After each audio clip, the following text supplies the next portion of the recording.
Hello বন্ধুরা, শুভ দুপুর সবাইকে। আর আজকে দেখো আমাদের ঘরে নিয়ে আসলো পদ্মার ইলিশ। আর এই ইলিশ বানানোর জন্য আমি এখানে রেডি করে নিলাম নতুন আলু আর বেগুন, কারণ কি চিকন বেগুনটাই ইলিশ মাছের জন্য বেস্ট। আর আমি দেখো সবার প্রথমে বেগুনগুলো ভেজে নিলাম আগে। বেগুনগুলো ভাজা হতে হতে এদিকে আমি আলুটা অল্প বয়েল করে নিলাম, কারণ কি নতুন আলু অল্প গন্ধ হয় তার জন্য। আর এখন আমি দিয়ে দিলাম এখানে তেল। বেগুনগুলো আমার ভাজা হয়ে গেল।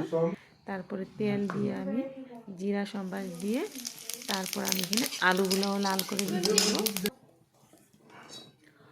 আর আলুতে আমি হলুদ লবণ দিয়ে ভেজে নেব।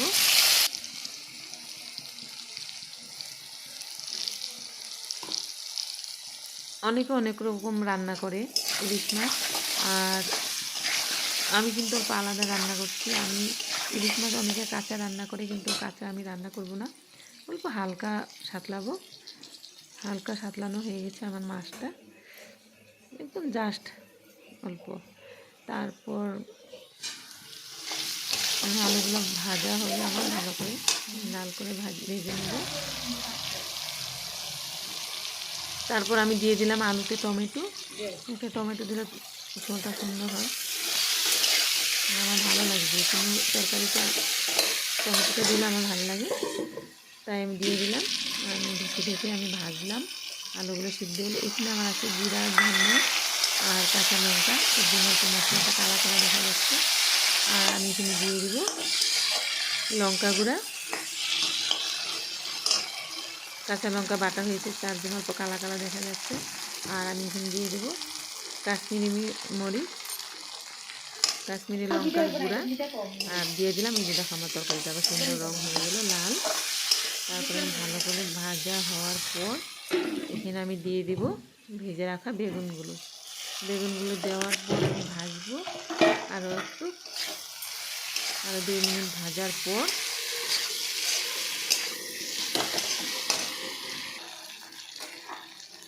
পুরো সাতলানো হয়ে গেল আমার সবজিটা। তারপর আমি এখানে দিয়ে দিব ঝোল, দিয়ে দিলাম জল।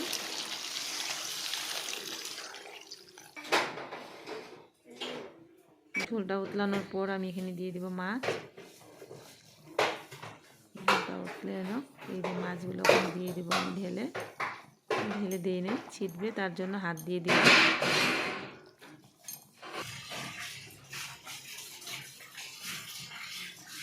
তারপর আমি সবার লাস্টে, যেটা খুব দরকারি জিনিস আমার জন্য এই সিজনে, ধনিয়া পাতা। আর আমি দিয়ে দিলাম ধনিয়া পাতা। ধনিয়া পাতা দেওয়ার পর এখন আমার তরকারিটা উতলাচ্ছে। আমার রান্নাটা যদি তোমাদের ভালো লাগে, ভিডিওটা তোমরা দেখে, তাহলে তোমরা লাইক কমেন্ট করবে। দেখো ঝোলটা আমি 2 ভাগে ভাগ করে রাখবো, তার জন্য আমার ঝোলটা হয়ে গেল, নামিয়ে ফেললাম।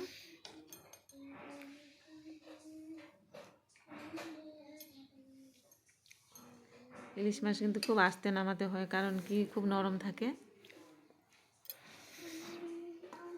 আমার রান্নাটা ভালো লাগবে তোমরা লাইক কমেন্ট করো। বাই, তোমরা ভালো থেকো। শুভ দুপুর সবাইকে।